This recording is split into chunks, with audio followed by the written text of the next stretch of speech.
Boris Johnson has urged the country to work peacefully, lawfully, to defeat racism and discrimination. Writing in The Voice, the PM said the government could not ignore the anger and undeniable feeling of injustice sparked by George Floyd's killing. But he said the cause was at risk of being undermined by a minority of those attacking police and property. The UK, he said, had made huge strides in tackling racism in recent decades, but more had to be done. Meanwhile, the cabinet is due to meet on Tuesday to discuss the next steps for easing the coronavirus lockdown in England. The death of George Floyd, 46, in Minneapolis, in the United States, after a white police officer was filmed kneeling on his neck, triggered an international outcry and sparked days of mass protests in cities across the UK.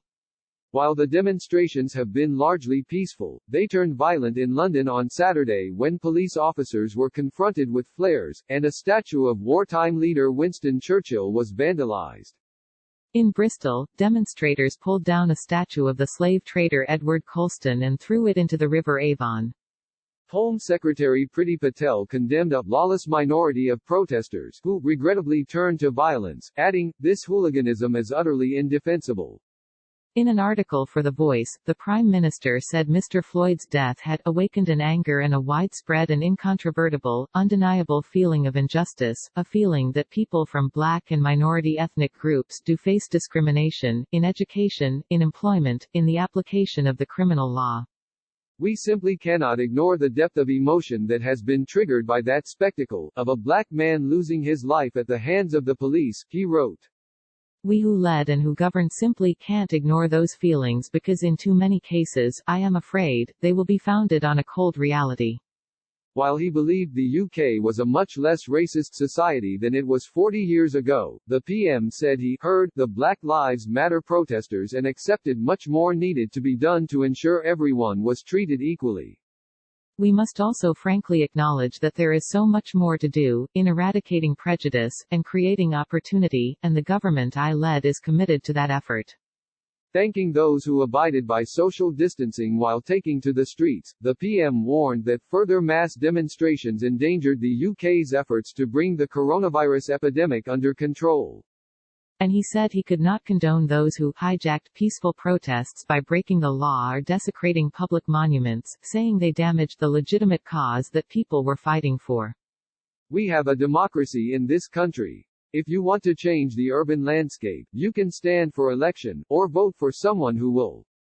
And so I must say clearly that those who attack public property or the police, who injure the police officers who are trying to keep us all safe, those people will face the full force of the law. So let's work peacefully, lawfully, to defeat racism and discrimination wherever we find it, and let us continue to work together across all the communities of this country, as we put Britain back on its feet." In a statement to Parliament earlier, the Home Secretary said 137,500 people had attended more than 200 protests across the UK over the weekend. She said 135 people had been arrested in total, while 35 police officers had been injured since protests began. She was challenged by a Labour MP Florence Eshalomi, who asked her whether she recognised that structural inequality, discrimination and racism in the UK and called on her to act.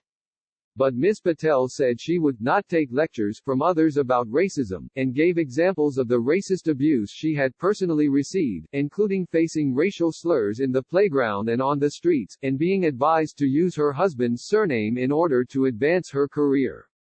Avon and Somerset police told the BBC 17 people have been identified in connection with the toppling of Colston's statue.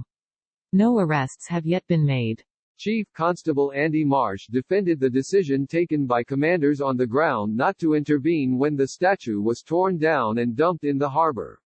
He said arresting suspects could have had very serious ramifications for the city of Bristol, including injuries to protesters, police and bystanders.